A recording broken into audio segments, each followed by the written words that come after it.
പണ്ട് പാണ്ഡവർ കാട്ടിൽ താമസിച്ചിരുന്ന കാലം. ധർമ്മപുത്രരും അനുജന്മാരും ഭാര്യയായ പാഞ്ചാലിയും ഉണ്ടായിരുന്നു. അവരെ കാണാൻ ഒരുപാട് പേർ വരുമായിരുന്നു. എന്നാൽ കാട്ടിലായതുകൊണ്ട് എല്ലാവർക്കും ഭക്ഷണം കൊടുക്കാൻ പാഞ്ചാലിക്ക് കഴിഞ്ഞിരുന്നില്ല. പാഞ്ചാലി സങ്കടത്തോടെ സൂര്യദേവനെ പ്രാർത്ഥിച്ചു. പാഞ്ചാലിയുടെ സങ്കടം കണ്ട സൂര്യദേവൻ അവർക്കൊരു അത്ഭുത പാത്രം സമ്മാനിച്ചു. അതാണ് അക്ഷയപാത്രം. പാഞ്ചാലി, ഈ പാത്രം നിനക്ക് എന്നും ഭക്ഷണം തരും. എത്ര പേർ വന്നാലും ഇതിലെ ഭക്ഷണം തീരില്ല. ലോകത്തിലെ സകല വിശപ്പും മാറ്റാൻ ഈ പാത്രത്തിന് കഴിയും. സൂര്യദേവൻ അനുഗ്രഹിച്ചു. പക്ഷേ ഒരൊറ്റ നിബന്ധന മാത്രം. ദിവസവും എല്ലാവർക്കും വിളമ്പിക്കഴിഞ്ഞ ശേഷം പാഞ്ചാലി ഈ പാത്രത്തിലെ അവസാനത്തെ ധാന്യം കൂടി കഴിച്ചു കഴിഞ്ഞാൽ അതോടെ ആ ദിവസത്തേക്കുള്ള ഭക്ഷണം തീരും. പിന്നെ അടുത്ത ദിവസം സൂര്യൻ ഉദിക്കുന്നത് വരെ പാത്രത്തിൽ നിന്ന് ഒന്നും കിട്ടില്ല.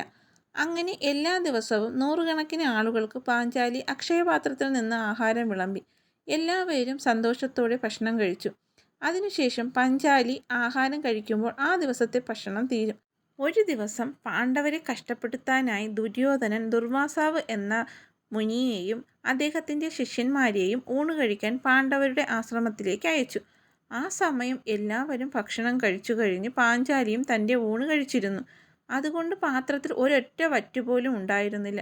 മുനിക്കും ശിഷ്യന്മാർക്കും ഭക്ഷണം കൊടുക്കാൻ കഴിഞ്ഞില്ലെങ്കിൽ അവരുടെ ശാപം കിട്ടുമെന്ന് പാണ്ഡവർ പേടിച്ചു. സഹായത്തിനായി ശ്രീകൃഷ്ണനെ വിളിച്ചു. കൃഷ്ണൻ വന്നു. പാഞ്ചാലിയോട് പാത്രം കൊണ്ടുവരാൻ പറഞ്ഞു. ഒരൊറ്റ വറ്റുപോലും ഇല്ലാത്ത പാത്രം കണ്ടപ്പോൾ കൃഷ്ണൻ ചിരിച്ചു.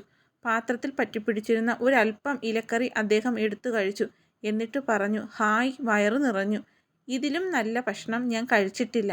കൃഷ്ണൻ അത് കഴിച്ചതോടെ അത്ഭുതമെന്ന് പറയട്ടെ, കുളിക്കാൻ പോയ മുനിക്കും ശിഷ്യന്മാർക്കും പെട്ടെന്ന് വയറു നിറഞ്ഞതുപോലെ തോന്നി. അവർക്ക് ഇനി ഭക്ഷണം വേണ്ടെന്ന് പറഞ്ഞ് അവിടെ നിന്ന് തിരിച്ചുപോയി. അങ്ങനെ അക്ഷയപാത്രത്തിൻ്റെ ശക്തി കൊണ്ടും ശ്രീകൃഷ്ണൻ്റെ സഹായം കൊണ്ടും പാണ്ഡവർ മുനിയുടെ ശാപത്തിൽ നിന്നും രക്ഷപ്പെട്ടു.